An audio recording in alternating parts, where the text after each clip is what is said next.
Hello and welcome. Tonight, we will journey together through time and space. This will be a gentle exploration of the story of our universe, from its very beginning to the moment our Earth became a living, habitable world. As you listen, allow yourself to get comfortable. You may close your eyes if you like, letting the words wash over you in a calm, easy flow. The goal of our journey is to lull you into a peaceful sleep while sharing the wonder of how everything came to be. You don't need to actively remember any facts or figure anything out. Just relax and listen as the story gently unfolds. If you drift off to sleep at any point, that's perfectly fine. In fact, that's what this is for. You can simply enjoy the feeling of rest, knowing that the story will continue softly in the background, guiding you into deeper sleep. Now, make sure you are snug and comfortable. Feel free to let your breathing become slow and steady. With each breath, allow your body to sink a little deeper into the bed, releasing any tension you find. Notice the support of the bed beneath you and the softness of your pillow. You are safe here. If you feel any tightness in your shoulders or legs or anywhere at all, imagine it melting away as you exhale. Let the day's worries fade away, drifting off like tiny stars receding into the distance. There is nothing you need to do right now except breathe softly and let yourself be here, in this moment. Imagine that we are about to take a peaceful voyage through the cosmos. We'll float among the stars and drift through galaxies, observing the cosmic dance that led to everything we know. There's no rush at all. We will move slowly and calmly through the ages, as gentle and rhythmic as your breathing.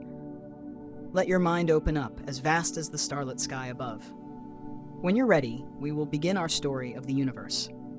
It's a story nearly 14 billion years in the making, and we'll explore it step by step.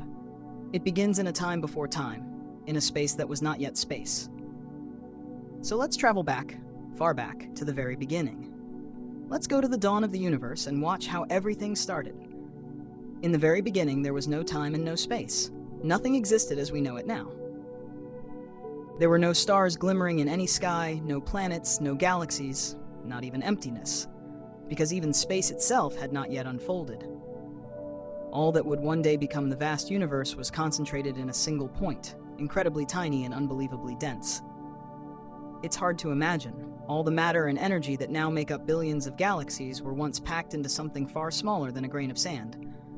There was no up or down, no before or after. Without time, everything was still. Without space, nowhere existed for anything to be. And yet, in that tiny speck, a great potential was waiting. Then, about 14 billion years ago, something changed. In a single instant, time began, and that single point of almost everything began to expand and unfold. Space itself was born in that moment and started to stretch out in all directions. This was the moment people often call the Big Bang, the birth of our universe. It wasn't a bang like an exploding bomb with noise and shrapnel, but rather a smooth and enormous expansion, like a balloon rapidly inflating in silence. In fact, there was no sound at all, for sound needs space and air to travel through, and this expansion was happening in the fabric of space itself. In the blink of an eye, the universe grew from smaller than a pebble to larger than an entire galaxy, and it kept on growing at a tremendous rate. Imagine a tiny balloon being blown up very quickly. The surface stretches and expands outward. In a similar way, what was once an infinitesimal point swelled outward unimaginably fast. Scientists believe that in fractions of a second, the universe doubled in size over and over. It's as though the universe took a deep breath and puffed itself into existence. At first, the newborn universe was a seething, glowing haze of energy. It was as if all the light you could ever imagine was packed into a brilliant hot fog. The temperature everywhere was extraordinarily high, far hotter than the core of any star, hotter than anything we can truly picture. In this early era, everything was so dense and energetic that atoms as we know them couldn't even exist. Matter was a chaotic soup of fundamental particles and radiant energy. It was a brilliant white-hot cloud, glowing everywhere, but it had no stars or structure yet, just pure intensity.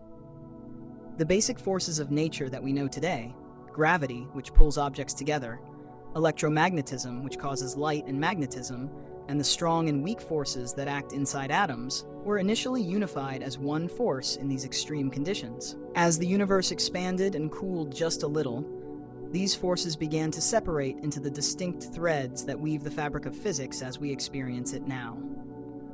Gravity broke away as its own force, ready to tug matter into clumps. Other forces split off, taking on the roles that would later govern how particles stick together and how light travels. The young universe was still extremely hot and full of restless energy, but as moments passed, it continued to expand and cool down bit by bit. What was once pure energy now began to transform into matter, the tiny building blocks that would one day form atoms, stars, and planets. In this cosmic dawn, energy and matter were two sides of the same coin. As the universe cooled, energy coalesced into tiny particles of matter. You can think of it like steam condensing into droplets of water when it cools, except here it was shimmering energy condensing into subatomic particles. In the first seconds and minutes of the universe's existence, the simplest particles, protons and neutrons, started clumping together, forming the cores of future atoms. These small clusters were the seeds of elements. Soon the first simple element, hydrogen, began to appear, along with a little bit of helium. In those early minutes of creation, most of the matter became hydrogen, the lightest element, with helium, the second lightest, making up much of the rest. These two would be the primary ingredients filling the expanding cosmos, a vast cosmic cloud from which everything else would eventually grow. Still, the universe was not yet clear or transparent. Imagine being surrounded by a dense, brilliant fog where light is trapped, able only to travel a tiny step before bouncing off a particle and scattering. For a long time, this was the state of the cosmos, a bright, foggy plasma that no eye could have seen through, even if there had been eyes to see. Any ray of light released would run into a particle almost immediately, being absorbed or deflected. The universe glowed intensely, but it was like a glowing cloud, opaque and dazzling. If you were somehow present then, though no life could exist in such conditions, you would have seen only brightness in every direction, without any distinct shapes or shadows, as if you were inside an endless, hot cloud of light. But as time went on, the universe kept expanding, and crucially, cooling. After some 300,000 years or so, a mere blink of an eye on the cosmic timescale, the temperature dropped enough for those roaming electrons, the tiny negative pieces of atoms, to slow down and be captured by the proton and neutron clusters. In other words, the first complete atoms could finally form. It was as though a veil of fog suddenly began to evaporate. When electrons settled into orbits around nuclei to form stable atoms, mostly hydrogen and helium atoms, they no longer scattered every photon of light. Space, which had been like a glowing mist, became transparent. All at once, light that had been trapped was free to travel across the universe. A soft, warm glow filled the cosmos, the afterglow of the Big Bang itself spreading out in all directions. In that moment, darkness was pushed back by a gentle light that bathed everything. This gentle glimmer was not like the light of a star, but more like a uniform background glow.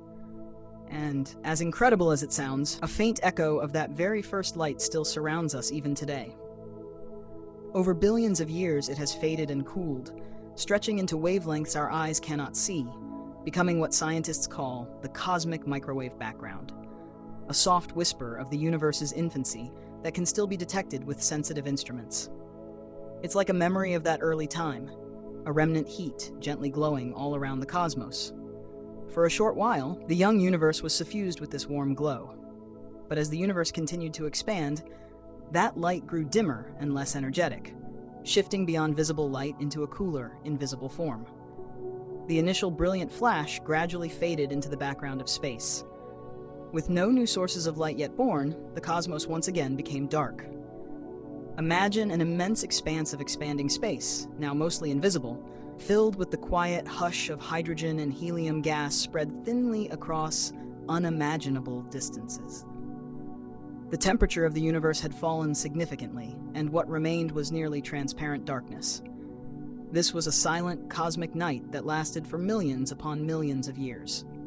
The afterglow of the Big Bang dimmed to a murmur, and everywhere one looked, there would be blackness, as no stars had kindled yet to punctuate the darkness. During this long dark age, the seeds of the future were silently taking shape. The hydrogen and helium gas that filled the universe was not perfectly even. Some areas were just a little denser than others, merely by chance. Those slightly denser regions had a bit more gravity, and gravity began to do what it always does: pull. Ever so gently, those tiny clumps of gas started to draw in more gas from their surroundings. It happened very slowly at first, so slowly that if a clock had been ticking, it wouldn't mark much change for millions of years. Yet gravity is patient and persistent. Where there was a little more matter, its gravitational pull grew, attracting still more matter. Gradually, around these dense spots, vast clouds of gas began to form and tighten. Imagine the universe at this point as a mostly dark emptiness with enormous, faint clouds and filaments of hydrogen gas drifting through it. In some regions, those clouds were clumping together, like wisps of fog gathering into denser patches. Over tens of millions, then hundreds of millions of years, the invisible hand of gravity drew these clouds into tighter and tighter clumps. What had once been a very slightly denser spot became a noticeable gas cloud, and then within that cloud, smaller knots of gas formed, growing denser and hotter as more gas fell into them. Nothing about this process was quick. It was a gradual, inexorable drift toward something new. For eons, the universe remained cold and dark to any observer, with matter pooling silently in the void. But deep inside the densest of those gas clouds, something was changing. The gas was compressing under its own weight. At the center of a particularly dense cloud, the pressure and temperature slowly rose. From the outside, there was still only darkness, but inside, a critical threshold was approaching. After ages of gathering, the conditions were finally right for a remarkable transformation. The long, deep night of the cosmos was on the verge of ending. A brilliant new kind of light was about to appear, as the first stars were finally ready to be born. And so, at long last, in the deep darkness, a new light dawned. In one of those contracting gas clouds, the gathering of matter reached a critical point. The gas at the core of the cloud grew so dense and hot that a transformation occurred. The atoms began to fuse together, igniting a powerful source of energy. A brilliant light sparked at the heart of that cloud. A star was born. The very first star in a universe that had until then known only darkness. The long cosmic night was ending. This first star was like a solitary candle suddenly lit in a dark, empty hall. Its glow small at first, but growing steadily. It was a moment of dawn on a universal scale, the first time in all of existence that starlight shone. This first star, and others like it that soon formed in other dense pockets of gas, shone with fierce and beautiful light. The darkness of space was pierced by these new stars, like the first few campfires flickering to life after a long, cold night. These initial stars were gigantic, much more massive than the star we know as our sun. Because they were so large, they were extremely hot and blazed with a blue-white color. They burned their fuel at a frantic rate and shone intensely, casting a bright radiance into the surrounding darkness. For perhaps a few million years, which is very brief by cosmic standards, each of these stars lived in brilliance, lighting up its corner of the universe like a brilliant beacon. The universe was no longer a quiet, lightless expanse. It was beginning to glitter with starlight. If you could imagine yourself floating in the young universe at that time, you would see a breathtaking sight slowly unfolding. At first, there might have been just one point of light in the vast darkness. Then, here and there, another appeared, and then another. Countless tiny stars began to punctuate the black canvas of space. It was like watching the night sky on Earth fill with the first stars of evening, but on a much grander scale, each new star marking the end of an era of darkness. These newborn stars were scattered far apart, but their light traveled great distances. From where you drifted, you might see them as tiny, distant sparks, scattered across the endless void. The universe was no longer a silent, empty void. It was becoming a glittering sea of stars. What had been utter blackness was now sprinkled with points of light, as if someone had thrown a handful of diamond dust into the abyss. Inside each of those newborn stars, an amazing process was underway. The tremendous heat and pressure in their cores acted like a cosmic furnace. In the heart of the star, hydrogen atoms, the simplest elements created after the Big Bang, were fusing together to form helium. This fusion released a vast amount of energy, which is why the stars shone. The starlight we see is powered by these atomic unions happening deep inside. And in the larger, more massive stars, once hydrogen was mostly used up, the process continued with helium turning into even heavier elements. The core of the star became a cauldron forging new matter, carbon and oxygen, and in some cases elements like neon, silicon, and iron. The very stuff that would one day make up planets, plants, animals, and people was being created in these stellar cores. In a way, the stars were cooking the ingredients of the future, enriching the universe's material recipe far beyond the simple hydrogen and helium it started with. Each star was a brilliant crucible, quietly manufacturing elements that had never existed in the universe's first moments. But even stars cannot last forever. The first generation of stars lived fast and died young. After only a few million years, many of these titanic stars had exhausted the fuel at their centers. When a very massive star runs out of the fuel that keeps it shining, it can no longer support its own weight. In its final moments, the core of such a star collapses inward dramatically, and then, in one of the most spectacular events in nature, the star explodes. This colossal explosion is called a supernova, the brilliant, violent death of a star. One moment the star is there, and the next is detonated in an immense flash of light and energy. We can think of it not only as a destruction, but also as a kind of cosmic rebirth. For a brief time, a supernova can outshine an entire galaxy, flooding space with light.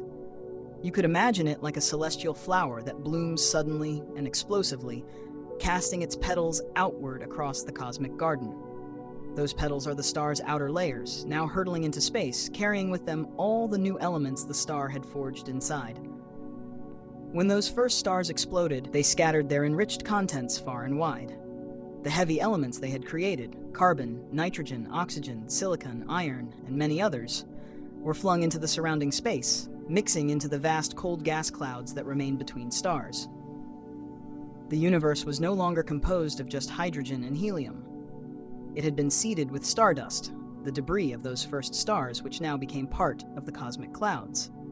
This stardust was the precious enrichment that would enable later generations of stars to have planets around them, and give those planets the diversity of materials needed for geology, atmospheres, and eventually life.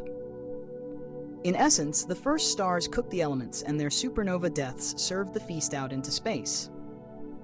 The ingredients for making worlds were now available, drifting in the galactic fog. In the wake of the first star's light and death, the cosmos was transformed yet again.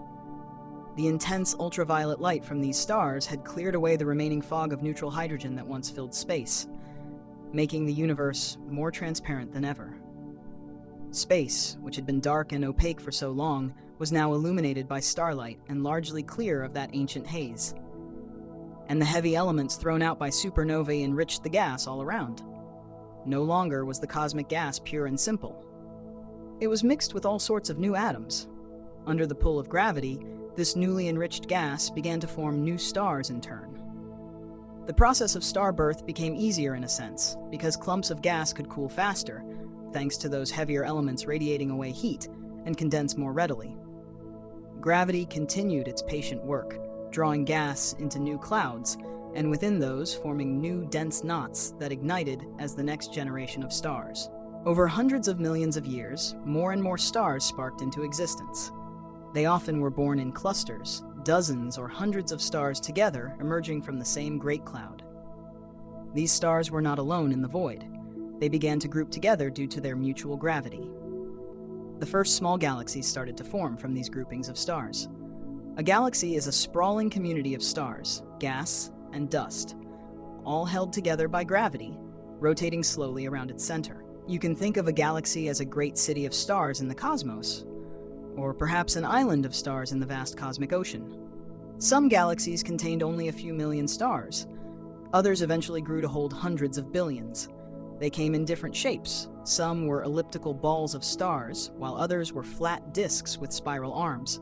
But in those early times, many were irregular and still in the process of assembling. As time passed, galaxies would collide and merge, building larger galaxies. The universe now was a tapestry of countless galaxies, each glowing with the light of myriads of stars. Imagine looking across space then.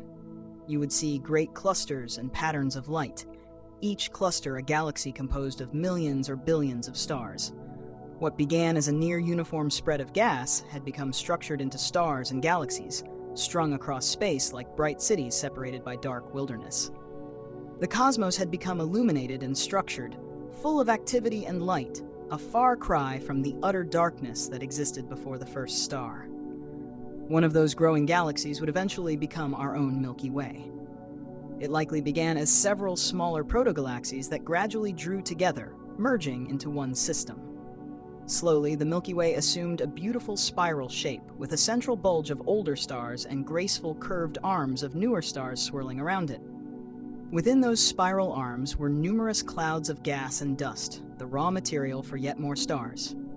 By this point, several billion years after the Big Bang, the Milky Way was a large galaxy, shining with the light of many generations of stars.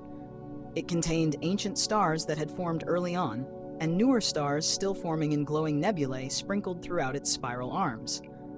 Our galaxy was now one magnificent swirl among the billions of galaxies in the universe, distinguished not by size or brightness particularly, but special to us because it was destined to be our home. As time flowed on, the Milky Way and other galaxies continued to spawn new stars. Each new generation of stars was a bit different from the one before, thanks to the increasing abundance of heavy elements in space. Stars like our Sun, relatively smaller and longer-lived, could now form in abundance, not just the massive, short-lived giants of the first generation. These smaller stars burned their fuel more slowly and steadily, shining gently for billions or even tens of billions of years. Around these stars, the heavier elements in the surrounding disk of gas and dust allowed something wonderful to happen. Solid grains could clump together to form planets. Indeed, many of the new stars were accompanied by whirling disks of leftover material. In those disks, bits of dust gathered to form rocks, and rocks merged to form bigger bodies. Planetary systems were beginning to emerge alongside the stars. In this era, the cosmos was not only filled with stars, but also an ever-growing variety of planets, moons, asteroids, and comets, although at interstellar distances, the planets themselves were too tiny and faint to see. Still, they were there, silently orbiting their newborn suns. Picture, for a moment, a spiral galaxy like the Milky Way during this epoch. Its spiral arms are glowing with stellar nurseries, vast luminous clouds, nebulae where new stars are being born. The arms themselves are lined with the combined light of millions of stars, young and old, dotting the cosmic landscape. Within one of those bright star-forming regions, you might see not only the brilliant light of newborn stars, but also darker patches where thick dust clouds lurk. Inside those dusty disks around the stars, planets are taking shape. It's a scene of dynamic creation. Stars igniting, planets coalescing, galaxies rotating gracefully. The stage is fully set for the next chapter of our story. In one of those stellar nurseries, in a quiet part of one spiral arm of the Milky Way, a certain cloud of gas and dust is about to give birth to a star. That star will be our Sun, and around it will form the planets, including our Earth. All the billions of years of cosmic history we've described so far have led to this moment, the formation of the solar system that we call home. Before we move on to that part of the tale, let's pause for a moment to appreciate how far the universe has come. We began with a nearly empty, dark cosmos, and now we behold a universe filled with galaxies and starlight. The simple fog of hydrogen has evolved into a rich and complex tapestry of stars and worlds. Through the cycles of star birth and star death, the cosmos transformed itself. Light appeared, elements were forged, and structures great and small emerged. The universe has, in a sense, grown up, from a hot, uniform infancy into a mature, diverse expanse full of wonders. Take a moment to absorb that vast change. From a single flash of creation to the sparkle of 1 trillion stars, from almost nothing to an immense something. It's a grand and beautiful progression. Among all those countless stars in countless galaxies, our focus now narrows to one particular place, a modest spiral galaxy called the Milky Way, and within it, a certain dense cloud of dust and gas. In that cloud, a very special star is about to be born. With it will come a family of planets, one of which will become our Earth. Now we drift our attention to that lonely cloud in a gleaming arm of the galaxy, where the story of our own home in the universe is ready to unfold. In one of the spiral arms of the Milky Way galaxy, about 4.5 billion years ago, a vast cloud of gas and dust drifted quietly, remnants of earlier stars. This cloud was rich with the materials that those ancient stars had produced. Not just hydrogen and helium, but tiny grains of heavier elements, the stardust of countless supernovae. For ages, the cloud hung in our galaxy's arm, cold and dark, until something disturbed its rest. Perhaps a shockwave from a distant supernova passed through it, or maybe the cloud reached a tipping point under its own gravity. Whatever the cause, the cloud began to collapse in on itself. Slowly at first, it started to draw inward, and as it did, it began to spin faster and faster, like a figure skater pulling in her arms during a spin. As the cloud contracted and spun, it flattened into a wide disk, like a celestial pancake or a giant frisbee made of gas and dust. Most of the mass in this cloud was drawn toward the center. There, deep in the collapsing core, the material grew denser and hotter, until a new star ignited. This newborn star was our sun. It burst into radiant life, a hot ball of glowing plasma, shining brightly in the center of that disk. For the first time, our corner of the galaxy had a sun to illuminate it. If one could have watched this moment, one would have seen the central region of the cloud suddenly blaze with golden light, as the protostar became a true star. The sun's brilliant light and heat spread outward, sweeping through the remaining cloud around it. Meanwhile, the rest of the disk, the gas and dust left swirling around the newly ignited sun, did not remain uniform and smooth. Within that spinning disk, dust particles began to stick together when they collided. Electrostatic forces helped tiny motes of dust clump into bigger grains. Those grains stuck together to form pebbles, then rocks. In time, rocks merged to become boulders. It was a gentle accretion at first, like snowflakes gathering to form snowballs. As these pieces grew larger, their own small gravity began to assist, pulling in more and more material. Thousands upon thousands of solid clumps were growing within the disk, like embryonic worlds. They would occasionally collide. Some collisions were destructive, but many resulted in the pieces sticking together, forming larger bodies. Over a few million years, this process created dozens of moon-sized protoplanets orbiting the sun amidst countless smaller bits. The young sun was encircled by this busy disk of creation. If you could have seen our solar system in that era, it would have looked like a star with a great flat ring around it. Somewhat like Saturn's rings, but vastly larger and made of dust, gas, and countless budding planet pieces. Closer to the sun, the warmth of the new star chased away most of the lighter gases. In these inner regions, the forming bodies were left with mainly rocks and metals to build from. Farther out, where it was cooler, those developing bodies could accumulate not just rock, but also lots of gas and ices, growing to enormous sizes. In this way, distinct types of planets began to emerge. In the inner solar system, 4 small, dense, rocky worlds would take shape. In the outer solar system, 4 giant planets composed largely of gas and ice were gathering. Within the inner disk, one of the growing protoplanets was destined to become Earth. Alongside it, other protoplanets were becoming Mercury, Venus, and Mars. Each was a hot, molten sphere at first, constantly bombarded by debris still raining down. Earth formed roughly 4.5 billion years ago, coalescing from countless fragments of rock and metal that clumped together. Every time a large piece struck the growing Earth, it released a tremendous amount of heat. These frequent energetic impacts kept the young Earth in a molten state. Imagine a sphere of glowing orange-red lava floating in space. That was Earth in its infancy, a far cry from the blue-green haven we know today. There was no solid land, no water, and certainly no life, just a globe of seething hot rock. Inside that molten planet, heavy materials slowly sank toward the center while lighter materials rose toward the surface. This separation created Earth's layered structure. A dense iron and nickel core at the center, a mantle of rock around it, and a thin crust forming on the outside as the surface began to cool. The iron core, rotating within Earth, would eventually give rise to a magnetic field, an invisible shield around the planet. But in those early days, Earth was still mostly unshielded, and conditions on the surface were hostile and fiery. The formation of Earth was chaotic. In the first tens of millions of years, our planet and its neighbors were still sweeping up remaining debris from the solar system's birth.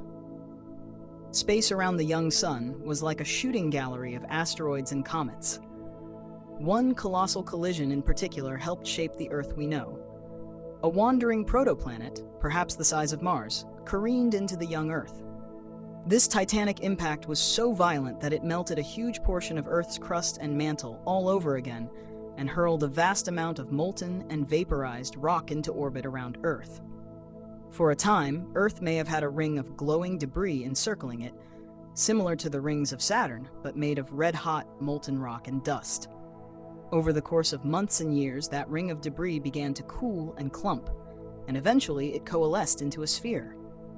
This was the birth of our moon. Initially, the moon orbited much closer to Earth than it does today, appearing like a gigantic burning ember in the sky. It too was molten at first, glowing faintly as it solidified. Over time, the moon cooled and turned into the silent gray world we know, but it remained a steadfast companion to Earth. Its gravity began tugging on Earth's molten surface and newly forming oceans, creating tides. It also helped stabilize Earth's spin axis, preventing wild swings in the planet's orientation. This stability would prove important for maintaining a steady climate on Earth over eons. And at night, once Earth had cooled enough, the moon would hang in the sky, reflecting sunlight as a gentle glow, a beacon in the darkness for any future life that might gaze up at it.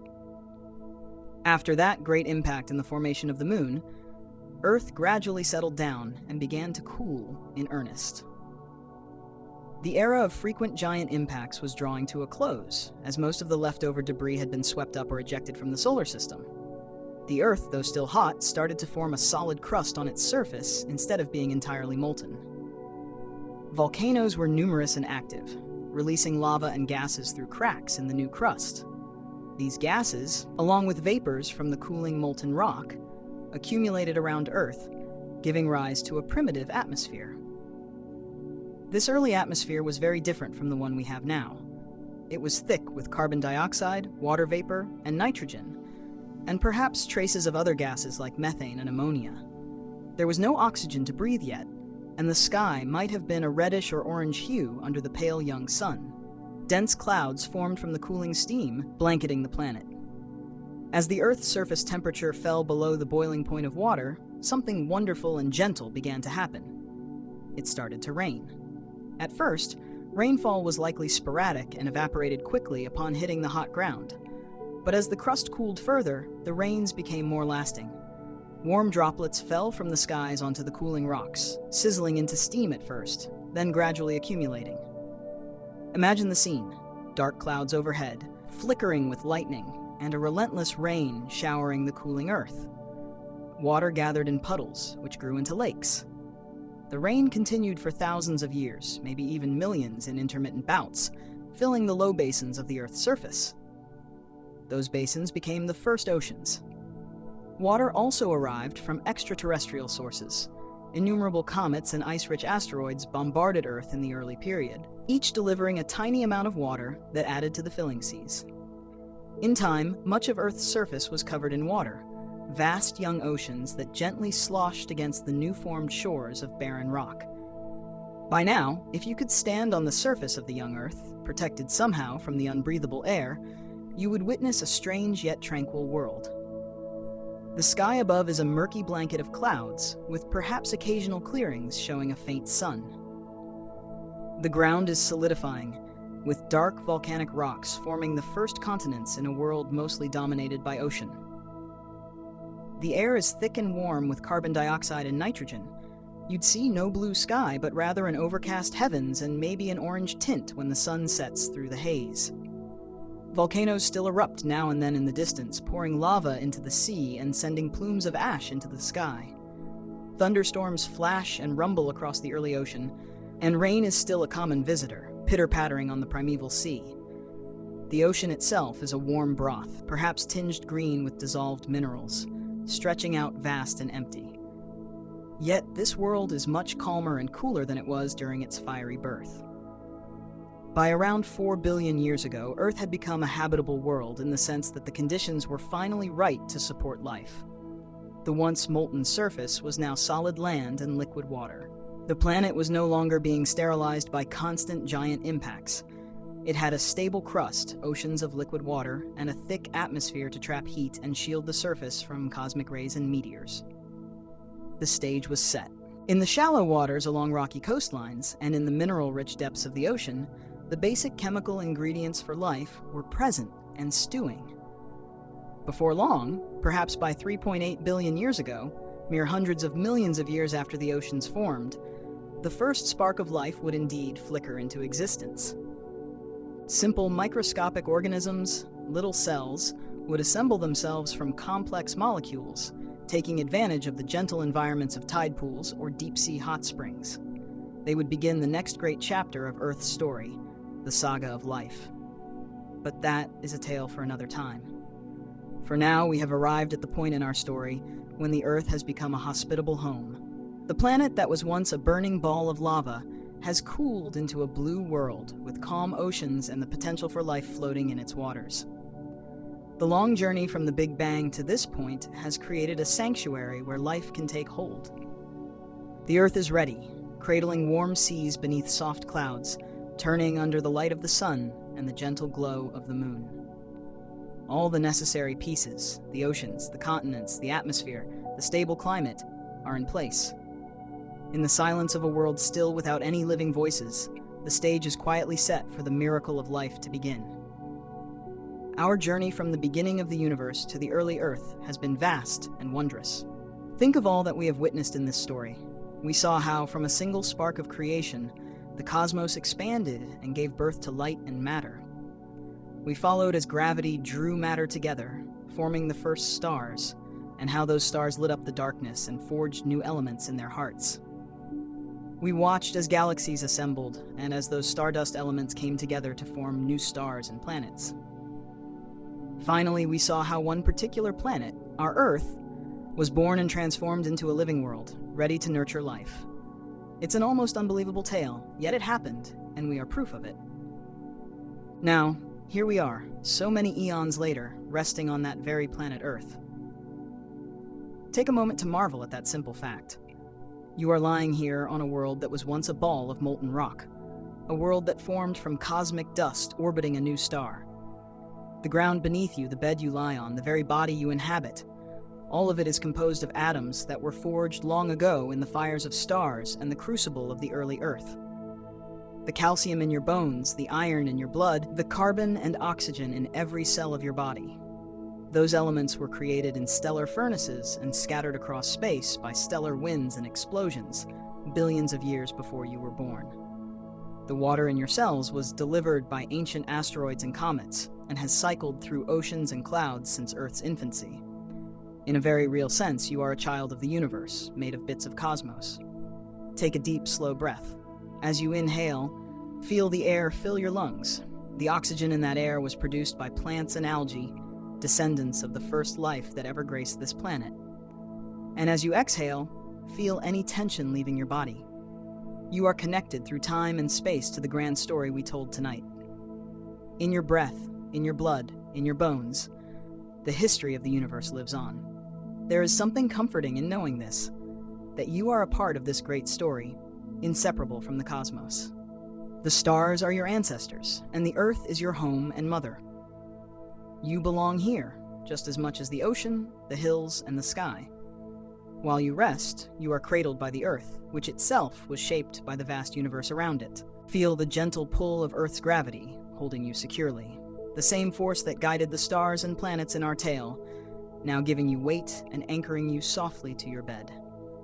You are safe, and you are held. All the elements and forces we talked about are not just abstract ideas. They are with you here and now, keeping you warm, breathing, and alive. Now it's time to let go of the narrative and drift into peaceful sleep. You don't need to remember all the details of the story. You can simply let the wonder of it all lull you into a state of deep relaxation. Imagine the stars we spoke of, twinkling far away, watching over you. Feel the calm darkness of the night that surrounds you, similar to the gentle darkness between the stars. Let your mind float in that vast, calm space, knowing that you are a part of it, and it is a part of you. As you sink deeper into sleep, carry with you the knowledge that the universe is vast and ancient, and that you are a precious piece of its story. The same universe that was born in the Big Bang and blossomed with stars now flows through your veins and watches over your dreams. When you look up at the night sky, you are seeing a connection to your own origins. The starlight that reaches your eyes is a reminder that we are all made of starlight, and that we are all connected to that beginning. For now, let the quiet of the night enfold you. Feel the peace of knowing that you are home in the universe. Your breathing is steady, and your body is relaxed.